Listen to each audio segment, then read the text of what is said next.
Hi, this is Dr. Carl Goldkamp. A few things I have to say. One is, we personally are involved both as a lifestyle, the ketogenic diet, but also through my 16 years of clinical practice of what is effective. What do people need to take sometimes, all the time, to support their ketogenic diet? You'll get bits and pieces of this ongoing week after week. It's important to be comprehensive. In one way it's simple, and one way it's a little bit complicated. Hey everybody, this is Dr. Carl Goldkamp back for another episode of Keto Naturopath and our ongoing interview with Brian at Keto Newbie. So we're now into 3 weeks. He's getting the hang of some things and we have yet to change things in the future. We have a 8-week run at this to see where we can go. And then we'll do a few things after that that are keto related. So Brian, tell me about your week, the good, bad, and the indifferent. My week was pretty good. I'm definitely getting much better adjusted to the diet for the most part. I know what I should be staying away from. And it's big. It's actually been making it a lot easier for me to actually go out places with friends and like actually go ahead and do that kind of stuff. Break that down, Brian. Break that down for me. Tell me, because that's actually a pretty common situation for a lot of people that go, oh, I can't get out of my house because I got this special diet going on. So what did you do? Oh man, it actually wasn't that bad. So he ordered tacos. So that was like super easy. All I did is I just didn't eat the tortillas and the tacos that I did have. I definitely stuffed my face with steak and pork. So that was pretty good. Yesterday was actually the first day since I started this diet that I was able to reach 2,000 calories in a day. And that was actually pretty cool for me. And I realized that the biggest determining factor between how many calories I have in a day will be whether or not I have breakfast. So that was another thing I kind of figured out too. I think like the biggest thing for some people might be I guess like feeling some sort of stigma that they have to eat differently than other people. I don't think you should be, I don't really think that you should be bashful at all about what it is that you eat, especially if you're on any kind of diet. But, so long as you're around people that you feel like, aren't going to judge you for it, then I don't see any problem about, feeling like you can't, and even if you're around people that might mind, it doesn't matter anyway. No, it's excellent. It sounds like you're pretty self-aware. Let me ask you some questions. So you said you figured out that breakfast is the thing that will determine how many calories you have for the day. Give me some details. Having breakfast, not having breakfast? Yeah. So what I realized is, like, for example, like my cap, if I'm not having breakfast on any given day, is about 1,500 calories. And it's because 1,500 calories is actually a lot of food. So what I realized is that if I eat breakfast in the morning, I can get in that extra 500, 400 some odd calories that I might need to fill out a 2,000 calorie day if I'm trying to have a 2,000 calorie day. Right now, I'm not really counting calories, but what I did notice is that, for the most part, you're taught, okay, suggested 2,000 calories per day for like a healthy, balanced diet or whatever. But, when you're struggling putting down like 1,400 calories just because like, oh, okay, well, if I got to fit 700-800 calories into a single meal, what it actually looks like actually having to squeeze that down is actually pretty tough. I mean, I'm sure some people can do it a lot easier than me, but for me, it's just kind of tough. That's a good point. Here's how I would reframe that, because you and I was running your numbers about protein calculation for the day, and you're on the mark in all your categories, your macros, and you don't have to be. You're just starting, and I'm just observing.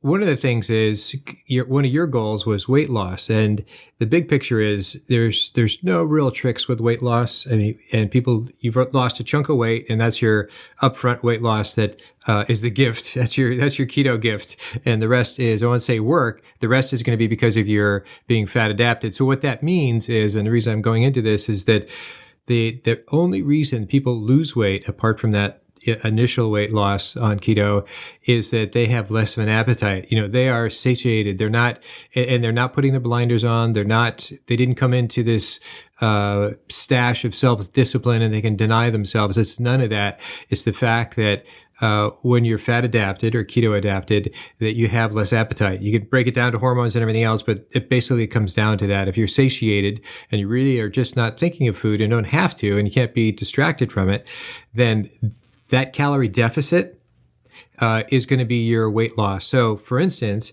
if you skip breakfast, so I would say the reframe is, don't think, oh, I got 1,500 calories I got to fit in this meal.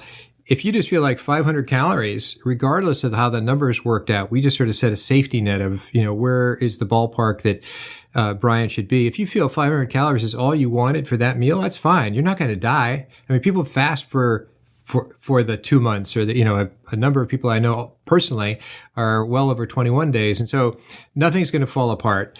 And so when we work from that extreme measure, we're in essence making your transition more comfortable than 100% fast, which is uncomfortable initially. So if you skip breakfast because you have no impulse to have that, you're not hungry, and when you sit down to wherever you're going to sit down for dinner and you feel, I can get by with half, get by with half.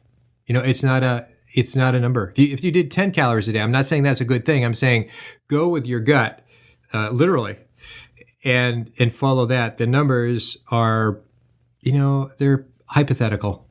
Oh, okay. My one thing that kind of concerns me a little bit is when I do actually go to the gym. I mean, from personal experience, I know that at least when I was having a regular diet, not really necessarily counting calories or restricting calories or anything, just eating my regular diet and going to the gym, I did notice that on the days that I didn't really eat so much beforehand, I'd be pretty shot when I'd actually be at the gym. Like, I'd have no energy. I'd get really lethargic super quick. I'd burn out right away. Recovery was usually super tough. And, I guess like now that I'm a lot better adapted, it's not as big of a deal anymore for me. But I guess I was a little freaked out because in those beginning couple of weeks when I did actually go to jiu-jitsu, I felt myself like wanting to actually just like fall asleep right there in the mat. Yep. It's actually totally different now. I'm at the point where my cardiovascular stamina is actually starting to get way up there, the way that it used to be when I was even almost 30 pounds lighter when I was competing, actually doing jiu-jitsu. It was only about a year and a half ago.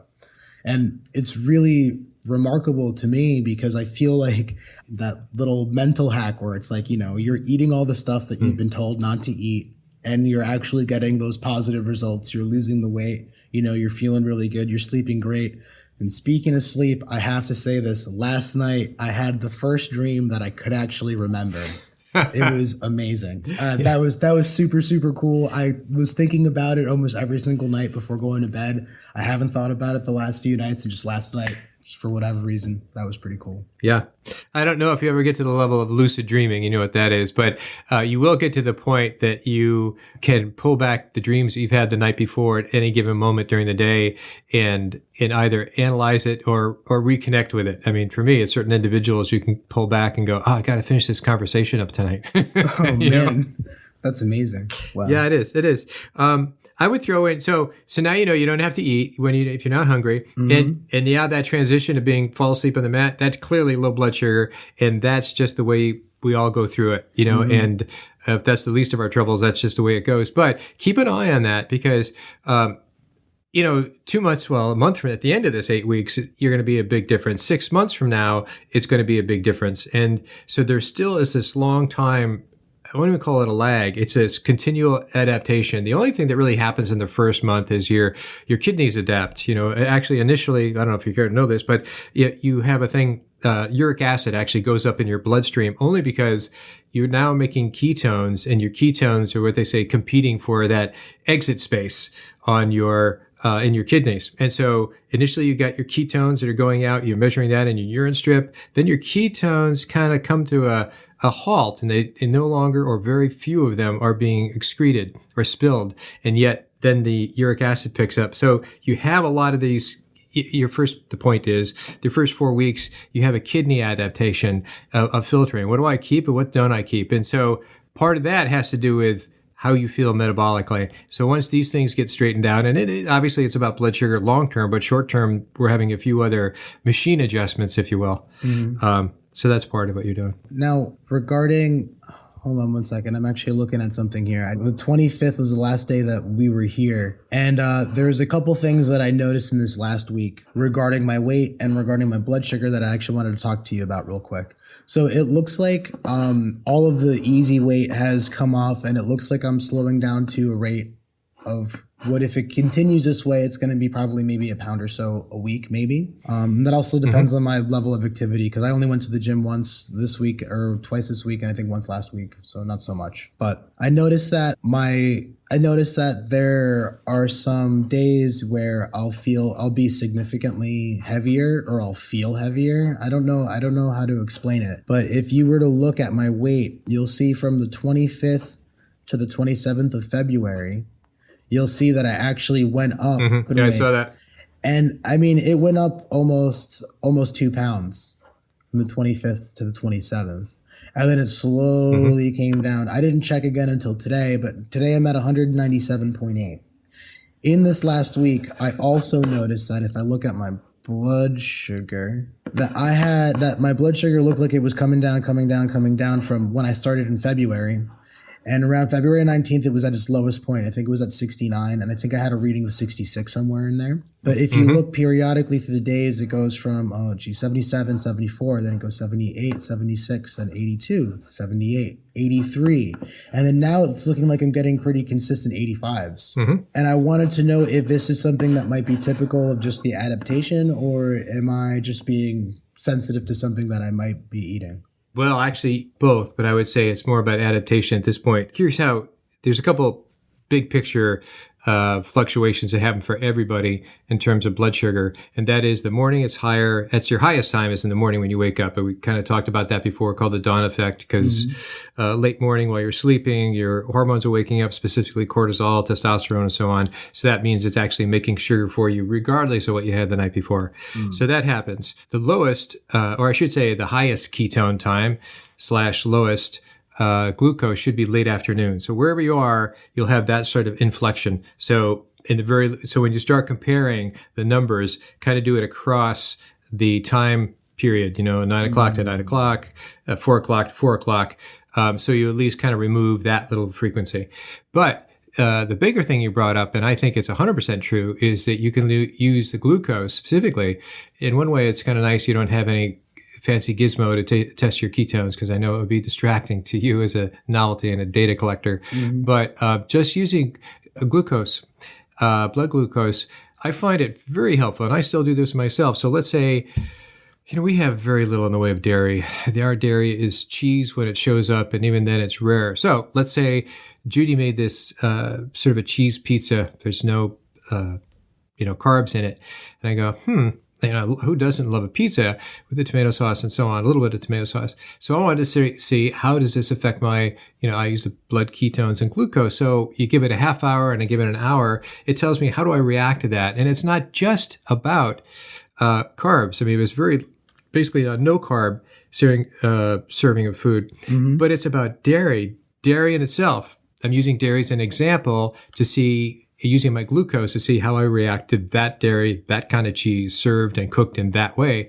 So I find that helpful. So yes, I think glucose is always kind of a sensitivity meter to the food you're having, not necessarily always about, I just had 10 grams of carbs. Clearly that's part of it, but dairy in and of itself can increase your glucose, and it's not always on a per carb basis from what we read on the package or the cheese and so on. So that's out there.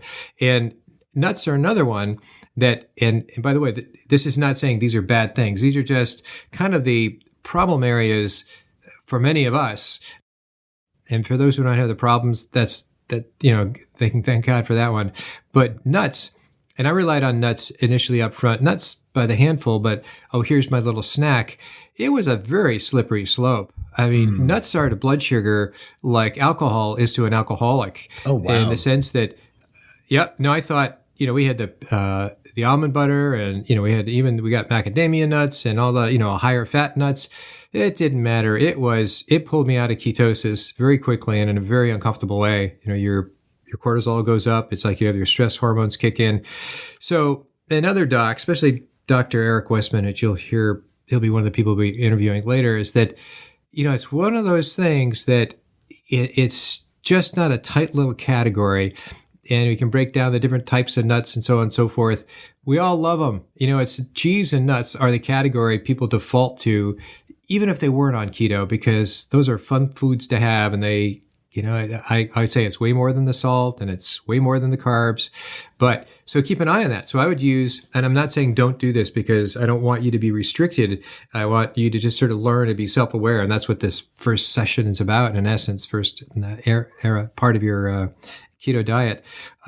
Just be aware of how these things. So when you have a few salted almonds, hey, if it's convenient for you, go find your blood sugar and see what that is. I would say a half hour afterwards, and then maybe an hour afterwards if you don't mind. And so you'll get a sense. And the more you get this kind of defining your relationship with certain foods via blood glucose, that's pretty high end self-awareness in terms of you and your food.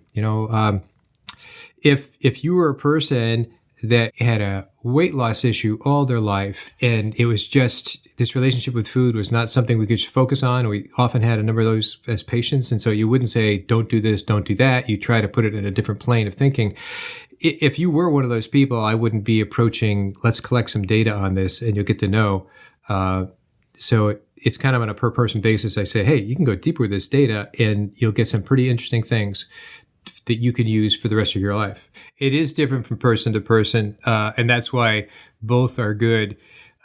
So if one has a pretty good, tight control already, they're non-diabetic and they're what we call insulin sensitive, you should be, and I don't have a number for that, but you'll find whatever that relationship is, once you start identifying blood ketones with your blood glucose, that you then will pretty much be able to pair, if my glucose is here, my ketones are going to be there within a plus or minus. And so that'll be unique to you. So that coefficient, or that relationship between the two, you'll pretty much develop probably by the end of the 2 months, and you'll have and then you'll check it 3 months later and 6 months later, and it will change. That's going to be the ratio that's going to be changing as you become even more insulin sensitive and even more effective producing just the amount of ketones you need.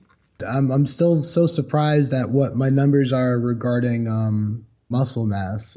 When I started, it was 23.9. I think was the lowest number that I have, and now I'm at 24.9. And regarding my body fat, this is one that I haven't actually checked in a little while. I started at 35.9%, and I'm now at 33.7%. The descent this week actually felt the best. Like I actually I don't feel like I'm losing weight. Excellent.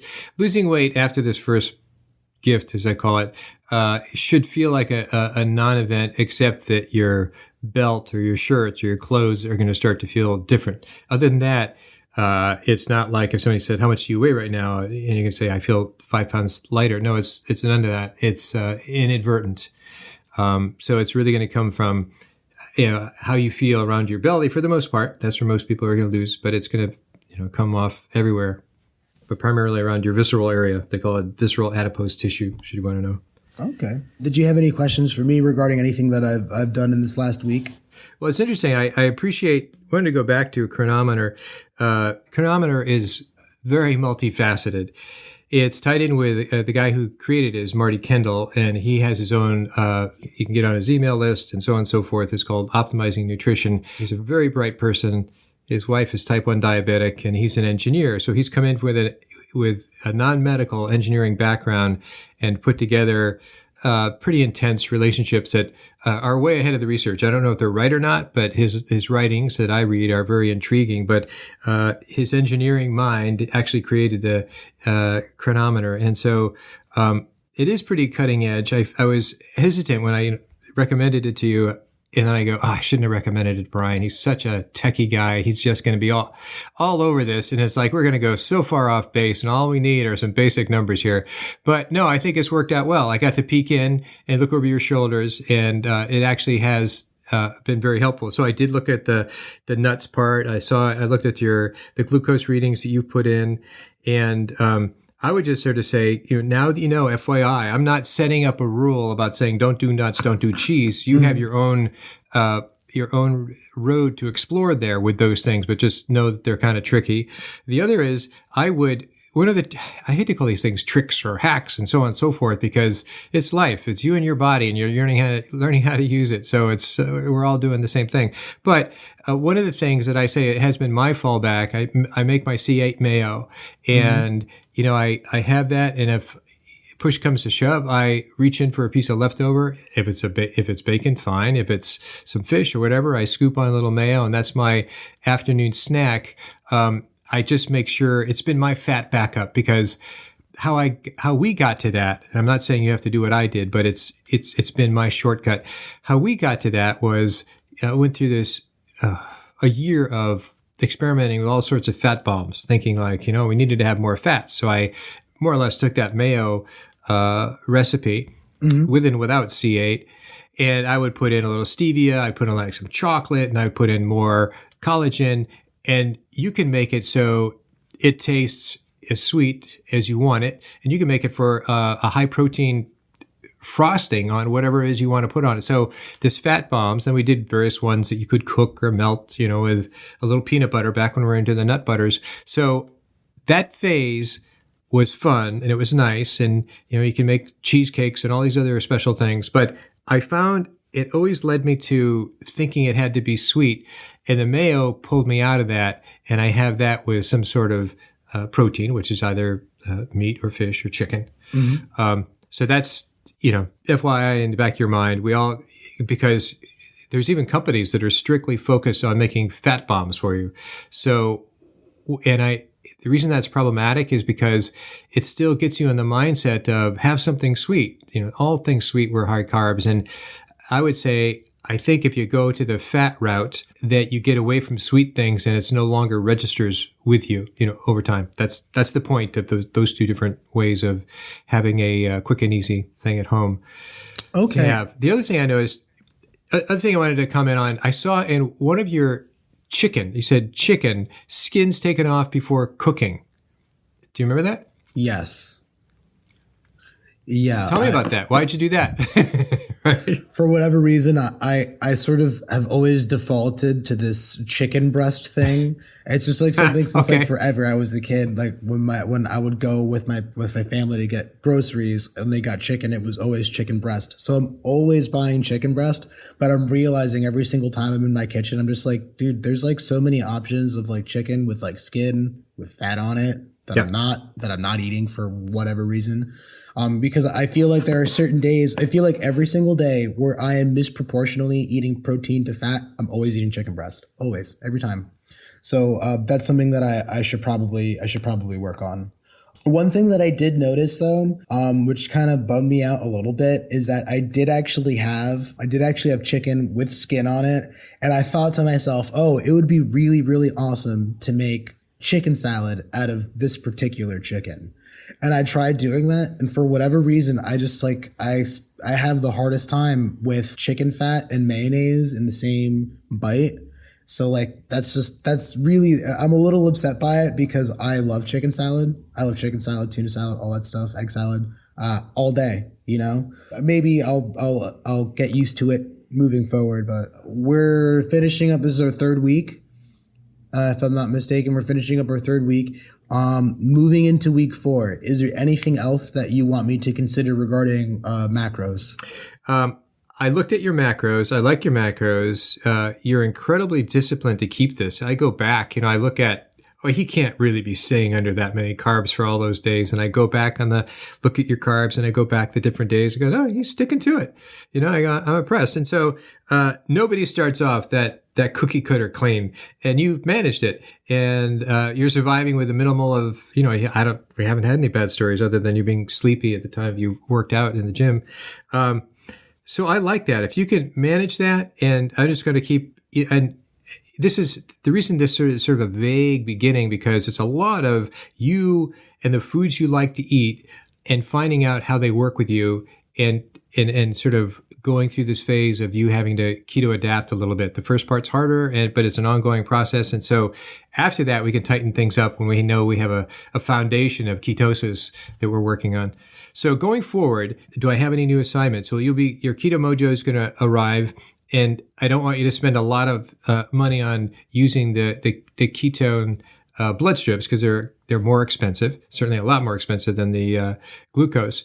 But I do want to get in a routine, perhaps, of doing a morning or an evening, however comfortable you feel, of getting down blood ketone levels. Because when they start to become at some level, level off, then we have a a good place to sort of build from. Now we have our parameters. The glucose is somewhat level, our ketones somewhat level, and now we know if we ever have anything weird in our diet, you can quickly go and check it out and saying, this is what I noticed. Or you had an incredible workout at night, for your jiu-jitsu classes, and you came back bushed. What does that look like? And that kind of self-awareness is invaluable going down the road, because then you'll know, all right, what do I do when I'm really wiped out? I've done 3 competitions. I'm at the gym. What little stash of food or whatever do I need to do? Do I need to change my diet the day before these competitions, or just bring my little box of a few things and I'm good, of having high fat, things like that. So that's where we're going with this. That's why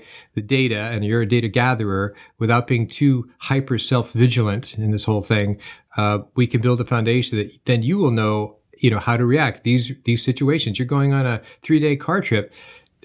How much food do you need to bring? What food can you bring, that is just enough for you to get by? So you're not like, oh my gosh, I have to go eat and I'm going to eat crap. That's always a choice for all of us. Knowing what the body can do to get through things is a big relief. One note on that. Go ahead. I was just gonna say, like when we went to China, you go, who cares if I eat? Not at all on this trip. I'm going to arrive there, and if anything, I'll be better for no food as long as you stay hydrated. So once you have those kind of thinkings behind you, you're not that tied to any particular situation. Go ahead, Ron. I'm just going back, and I'm seeing that, those days where I have more or less 50-50 protein to fat, even the days where I out protein my fat. How important is it to consistently get more fat than protein if you're trying to follow a ketogenic diet? Well, so you're going by calories or by grams? You're going by grams? What I'm actually going by is in Chronometer, there is something called a calorie summary, and it basically shows you a bar graph. And if you hover over it in the green over protein, it'll show you the percentage of protein. And if you hover over the fat, it'll show you the percentage of fat. And so you take that calories and you divide it by 9 in the case of fat and 4 in the case of protein, and you find your grams. And that's what I was doing with you. Okay, so now I'm saying you want to make sure, because the majority of your calories are fat. So if your proteins, at least the protein days that I was looking at, did these calculations on your consumption, it was still staying around 80, which is the 0.6 times your pound of lean body fat. It's about mine as well. And so you're staying to that amount of protein, plus or minus. If you're having a hard day of competition coming up, you have a little higher protein. I'm not going to sweat it, and I don't want you to sweat it either. But in terms of the fat's going to be every day the majority of what you have. The idea came out with this whole diet is called an MCT diet. It came out of epilepsy. This is back. So if you can imagine being a pediatric kid and they've, their life is terrible and all these medications and operations weren't working. So now they've been given the diet, it's kind of reverse order. They should have started there, but this is kind of what they do now. And so they've been given the diet and they go, wow, the seizures went away. That's the good news. The bad news is how much fat this kid has to have, and he really can't eat around with his friends because his need for fat is so disproportionately high. He can't eat the carbs that his friends are having. So it's very problematic for a pediatric epileptic to pal around with his buddies. So in that, the concept was started in the early 70s and actually tested that if they have MCT oil, and why would they do that? That would more conveniently convert to ketones. So they could have less fat and still have the same effect as a higher fat diet, which was the original model of the classic ketogenic diet. So now going further with that whole C8 thing I'm sort of whispering in your ear about, having that as a stash, you can even pull back. We're far from the place of calculating you pulling back from anything, but pulling back to the amount of ketogenic fat in your diet is really going to be the limiting factor. We need other healthy fats as well, and you put those in, but really the fat is there as the precursor. That's not exactly a great word to use here, precursor to generate your ketones from. So that's why we're doing it. And having those fats be more efficient will allow you to have fewer fats. So back to those pediatric epileptics, if they could have less fats, they could have more of the fun food with their buddies and not feel they're a weird person, in their social environment by the foods they have to eat. So it was very helpful. Just so I can get a better understanding, the C8 MCT oil that I have can actually be a source of fat on its own. Yes, it is fat. So it's absolutely is fat. So what I would do it, and I never take it. Sometimes I put it in my coffee, blend it up. It's fun, but I put it in food. I put it on my food and what we have. So at night, let's say I just have a steak. And so where's my fat? I've moved away from butter. Judi hasn't, only because I do believe I have more of a dairy thing. And other people say, oh, and Kerrygold is a great brand, by the way. I know that's what you have. But I had to move away from it. It was very clear that butter was still problem enough for me. So I pour on some C8 on my meat. And so now I've added the fat. And yes, there is some fat in the meat, obviously, but that's where I quickly got my fat without my going, oh my gosh, I have to go, do I go make some fake dressing? Do I go, take a swig of something? No. Why don't I poured it on top, and that's where I think it makes it taste better. And then I have my, Carl's Mayo of high C8 in the fridge as a backup. So that's where I use that. So I never get stuck with, oh, I need to go have more fat. I need to go, I should make some fat bombs. I don't think any of that's necessary. It could be a fun thing to do, but it's unnecessary. And so you might say that C8 triglyceride, the C8 MCT oil, is the most efficient way to produce ketones. I wouldn't be 100% reliant on it, but you work that into your diet, it will bring down your overall percentage of fat that you have to have.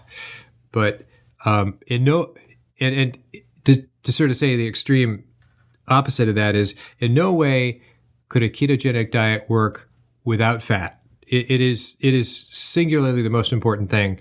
And if we have wherever that magic number comes, and even most people at 60% plus or even 80% for fat to start with, that's the thing that brings their appetite down.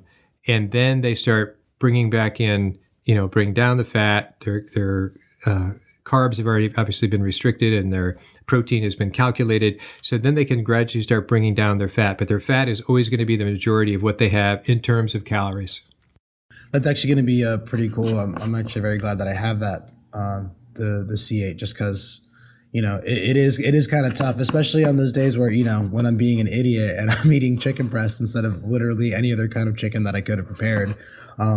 Getting that extra fat is definitely what's going to be important. Because if I'm not mistaken, I've actually had a couple days in a row. I'm more than one instance, and maybe even a few days in a row, where I've been 50-50 or less from fat to protein.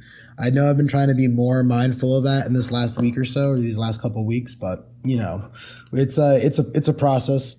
But it's interesting that you said that you felt that my protein macros were good, mostly because I'm literally just eating as I feel. Like, I'm not even really trying to. I'm not designating times. It's like, oh, I'm starting to get hungry, I should probably make something, and that's really just all I'm going by. No, I really analyzed. I went back and I go, what is this number? How does this graph work? And then I realized, oh, it's calories. It gives you the percent of calories you had, and from the calories you have to divide by 4 and to find out the number of grams you have. And that was great. So I appreciate that being there. All right. So I'm going to say you're pretty much status quo. The only new variable you're going to have, and I will hold you back a little bit from going nuts on your new toy when it shows up. Use it with great discretion. It's not that it's dangerous or anything, but you can just, you'll probably want to be testing 10 times a day, and that's unnecessary. Do it twice a day. We can run some experiments later on, but get in the habit of using it. And then you do it at the same time your blood glucose, of course, and you put those to your chart. That'd be very helpful. Other than that, we're getting to know food, which is really the heart of this whole thing. We're not going to talk about food quality until towards the end of the 2 months, because I find that it's an unnecessary variable to deal with. It's important, but we want to stay on track of what we're doing right now. All right, great. I don't really have any other questions, so unless you have anything else for me. We're good. No, let's close her down. Thanks for being so diligent. And when I go and review your chronometer, I go, this guy's like a soldier. He must have been like a past life in the military someplace, but because it's so on track, and I just get to peek over your shoulder. So I have nothing new to add, but if you're in the routine of taking your blood and ketones, do a morning and late afternoon. And if you want to introduce a third time, just be consistent so we can read it across the days. That's more interesting. You could choose about breakfast or not. It's not necessary. Go with your gut. This whole thing is about, being impelled to eat less, and we'll just keep the macros within that, wherever you end up, and you're not going to fall apart. All right, fantastic. Okay, so we'll talk next week, same time. I'm looking forward to hearing all these little adventures you're on. It was good stuff. Yes, thank you so much, Carl. Thanks for listening. For anybody who has any questions, feel free to contact me on our Facebook group, Keto Naturopath, same name as our podcast. I'm open to any questions, and we plod through the good and the bad, the difficult and the easy, week after week.